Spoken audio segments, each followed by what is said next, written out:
ইলিশ মাছ দিয়ে ভর্তা বানালে এত মজা যে হয়। তো আজকে বাজার থেকে টাটকা টাটকা তেলাপিয়া মাছ নিয়ে আসলো। মাছগুলা খুব সুন্দর দেখতে। তা আমি প্রথমে আগে সবজি কেটে নিলাম, কেটে মাছ কাটলাম। মাছগুলো এখন আমি ডলে নিব। একটা একটা করে ব্যাগের থেকে বের করতেছি। আসলে মাছগুলা খুব সুন্দর দেখতে, একবারে মাছগুলো তাজা, খুব সুন্দর মাছ।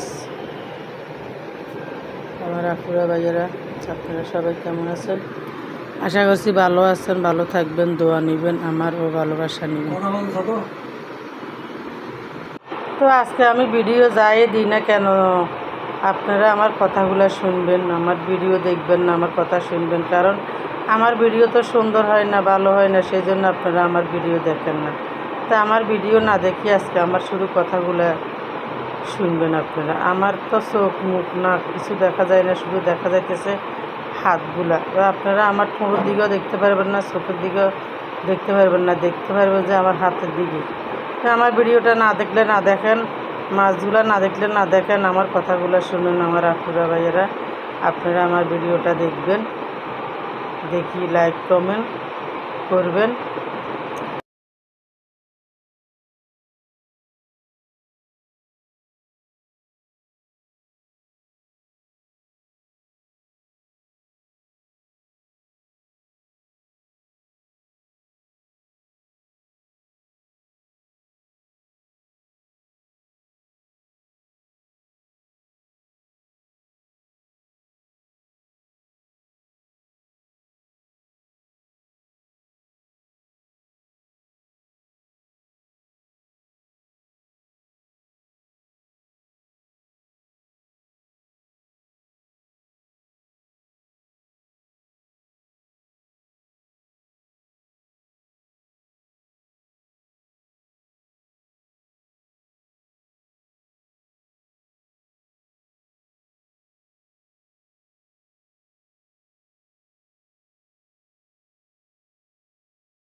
ইলিশ মাছ দিয়ে আজকে ভর্তা বানাইলাম। ইলিশ মাছ ভর্তা দিয়ে আজকে মজা মজা করে ভাত খাবো।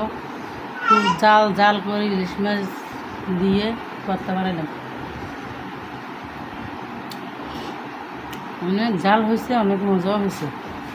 আমি আজকে আর কোনো তরকারি নেব না, শুধু এই ইলিশ মাছের ভর্তা দিয়ে আজকে আমি ভাত খাবো।